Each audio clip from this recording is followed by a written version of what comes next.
Hello everyone, welcome back to our channel. In today's video, I'm going to show you how to change your Zoom background on your Android phone.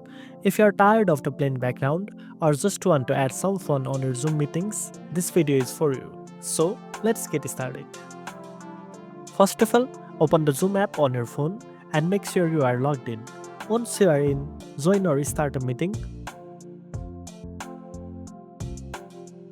After that, tap on Apps.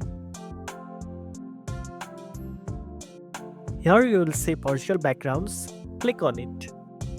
You will have a variety of backgrounds to choose from, such as nature, interiors, art, and travel. You can choose any background, making your Zoom meetings more engaging and personal. Now, once you have selected your desired background, you are all set. You can even change it during the meeting for a quick refresh.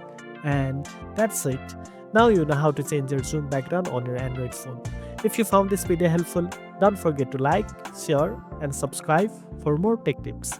Thanks for watching, and I'll see you in the next video.